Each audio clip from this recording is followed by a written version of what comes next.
ಇವತ್ತು ನಾನು ಬೇರೆ ಮಸ್ತಾಗಿ ರೆಡಿಯಾಗಿ ವಾಚ್ ಈಗ ಊಟ ಹಾಕೊಂಡ್ರು ಕಾಣ್ತಿದ್ದೆ ಗೊತ್ತಿಲ್ಲ. ಊರಿಗೆ ಹೋಗೋಕ್ಕಲ್ಲ, ಫೋಟೋ ಶೂಟ್. ಅದು ನನಗೆ ಗೊತ್ತಿದ್ದಿಲ್ಲ ಫೋಟೋ ಶೂಟಿಗೆ ಹೊಂಟಿದ್ದೀನಿ ಅಂತಂದು. ಮುಳ್ಕೊಂಡ ನಾನು ಫೋನ್ ಮಾಡಿ ಅಪ್ಸಾನ ಬಾರೋ ಅಪರೂಪದ ಮುಳ್ಳಂದಿ ಬಾಬಾ ಬಂದೇಣು. ಎಲ್ಲಿ ಕೂಡ ಈಗ ಸ್ಟೇಷನ್.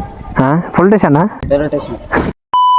ಅಲ್ಲ ಗುರು, ನಾವು ಹೆಂಗೆ ಹೊಂಟಿದ್ವಿ ಅಂದ್ರೆ ನನ್ನ ಹತ್ರ ಒಂದು ಬ್ಯಾಗ್ ಇದೆ, ಬೂಟ್ ಹಾಕೊಂಡಿದ್ದೀನಿ. ನನ್ನ ಮಗಂತ 2 ಬ್ಯಾಗು, ಅವನೊಂದು ಬ್ಯಾಗ್ ನಾ ತೊಗೊಂಡಿದ್ದೀನಿ, ಅವನ ಹತ್ರ ಇನ್ನೊಂದು ಬ್ಯಾಗ್ ಇದೆ, ಮತ್ತು ಕೆಳಗಡೆ ಒಂದು ಪ್ಲಾಸ್ಟಿಕ್ ಚೀಲ, ಅದ್ರ ಒಂದು 4-5 ಬೂಟು.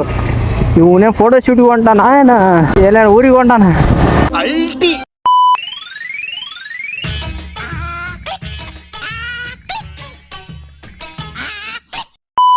ಅಂತೂ ಫೋಟೋ ಶೂಟ್ ಮುಗೈತಿ. ಎಷ್ಟ ಟೈಮ್? 5 ಗಂಟೆ ಆಗಲಿ.